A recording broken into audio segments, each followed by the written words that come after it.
What's up, Eric?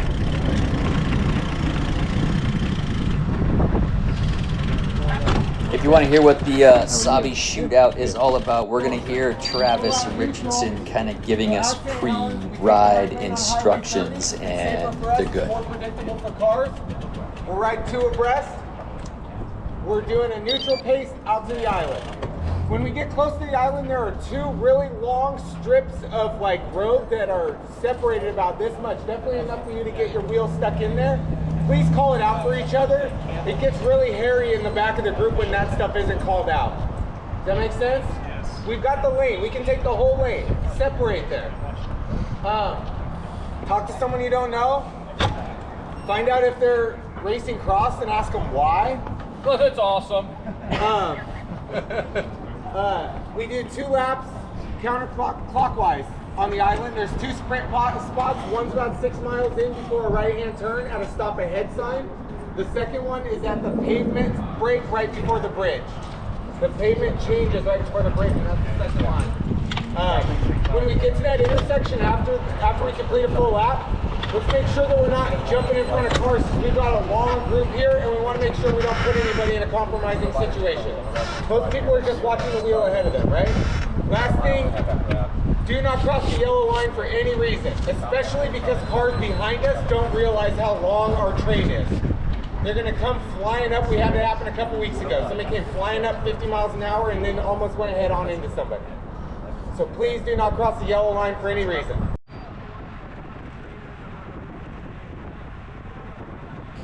All right, folks, what's up? It is Lance freaking Hepler here. We are doing the Sauvie Shootout again. This is like the 4th or 5th time I've done this. I haven't done this ride that many times. And every time I've done it, I've gotten dropped because sometimes it's hard. Today was also hard, but interestingly enough today, it was like 40 or 50 cyclists, lots of people out. There was no race, local race on the calendar this weekend, and the weather was kind of perfect. It's going to be warm today, but not at 9 o'clock in the morning. It was kind of perfect for riding. So we brought a whole lot of people out, so 40 or 50 riders today.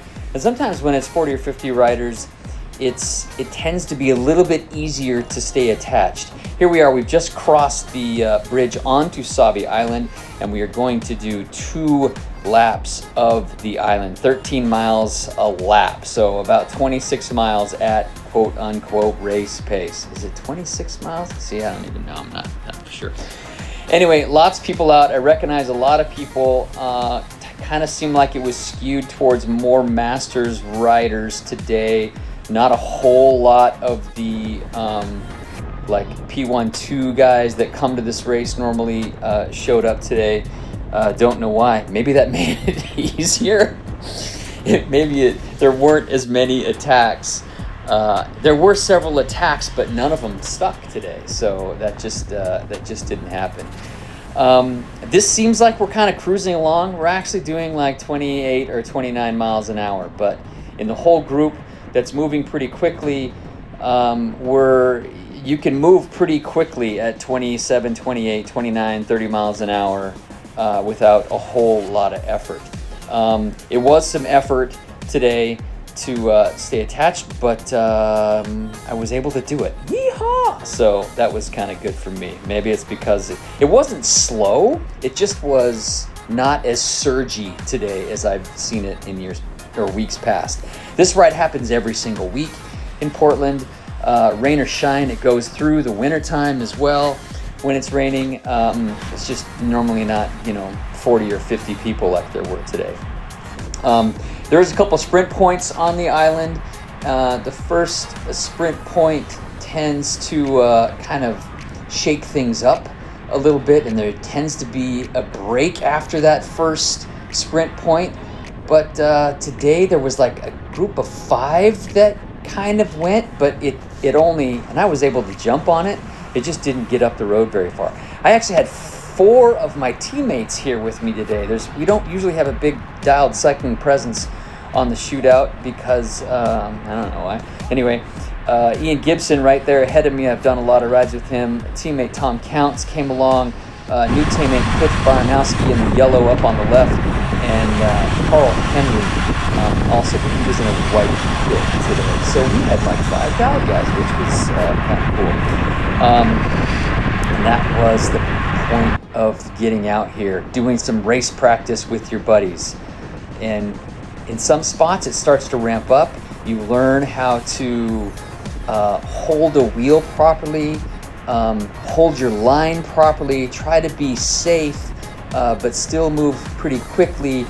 Kind of look for the wheels that were fast. There were a couple P12s, now I think about it. Kent Ross was out here. I just didn't recognize him. I don't know which kit he's in. And that dude is freaking fast. He just didn't tear us apart today. Thanks, Kent, for not tearing us apart. Bunch of CC guys I rode with yesterday. There was 5 or 6 of those guys out there. Always fun to ride with. Who else was out there? I'm not sure. But Josh Berry. He's a former pro racer that is living in Portland now during the summertime. So he was out here today, although I didn't even recognize him either. He probably said something to me and I just didn't, it never clicked. This is near the end of lap 1, I believe. And at the end of lap 1, we take this turn and there's a bridge up ahead. That bridge is the sprint point. It's actually the concrete change before the bridge. But I didn't get dropped before the bridge sprint today, which was surprising, fortunate. I didn't really sprint it out. I just tried to stay close and attached, and so that I could make the whole second lap. After that, we kind of shut it down for just a few minutes because there's an intersection to go through, and we don't want to go through an intersection unsafely, and there were some cars coming through there, so we tried to take it easy.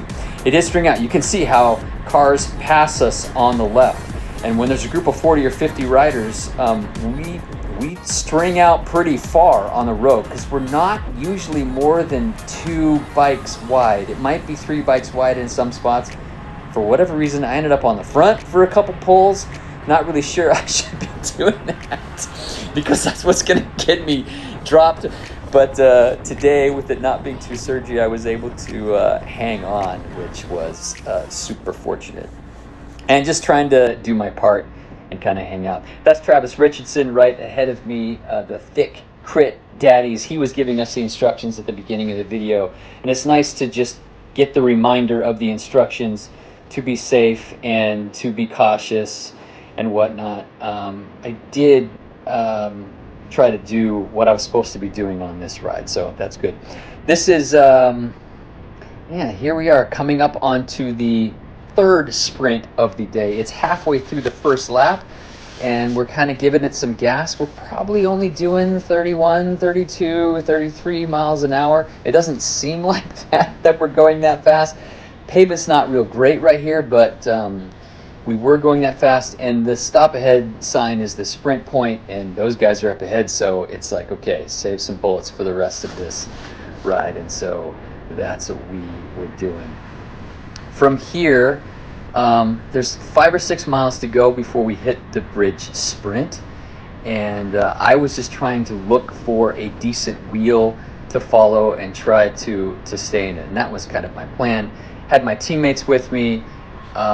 We all kind of made it. Matter of fact, I don't know if many people got dropped today. I wasn't on the back to see if that happened, but because it wasn't quite as surgy, sometimes you do these big group rides and you just get freaking shelled. I've been shelled on this ride more than once, and today I wasn't. This is Matthew Allen's wheel.